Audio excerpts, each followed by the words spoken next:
All right, guys, it's time for the very last chapter of the Chocolate Touch. As soon as I'm done reading this, you guys can go take an AR test on this book.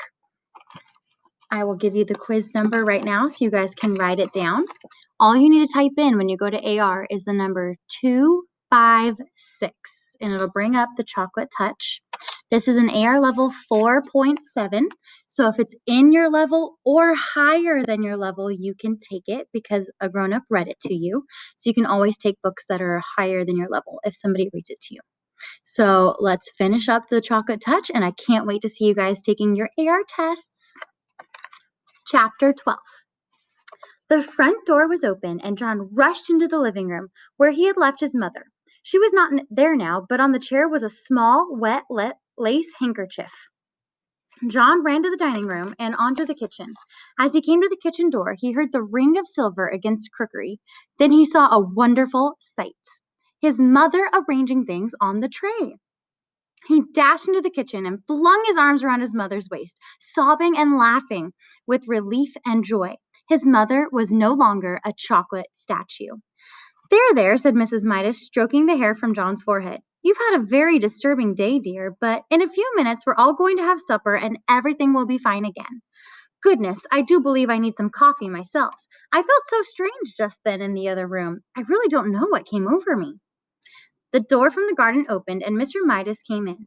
Before we settle down, Mrs. Midas said to John, have a glass of good cold milk. You look so hot. So his mother is not chocolate anymore. So they didn't know what had happened to her. Well, John thought, he certainly wouldn't scare them by telling them. He watched gratefully as his mother took a frosty blue jug from the refrigerator and poured it from a glass full of icy, creamy milk. Trembling with nervousness, John tilted the glass against his open mouth. The liquid flowed in, down his throat, and remained pure, milky, delicious, milky, tasting of nothing but fresh, clean milk. After the first long, wonderful gulps, he suddenly recalled that he had not thanked the storekeeper for saving his mother. Mother, he said, may I go out for a minute? I'll be right back. All right, John, she said, but supper will be ready in 10 minutes. Don't keep us waiting. John ran quickly down the street until he came to the corner where he always turned, right when he was going to Susan's house. There he turned left and stared at the long 2 blocks of unfamiliar street leading to the candy store. Soon he came to the corner where the red brick building had been. But there was no building and no store, and of course, no storekeeper. In the corner lot, there was nothing to be seen but a heap of rusty tin cans and broken bottles surrounding a signboard with new lettering that said, sold. The end. All right, guys, I guess the moral or the lesson that we learned from this story is to not be greedy and selfish and to try different types of food, right?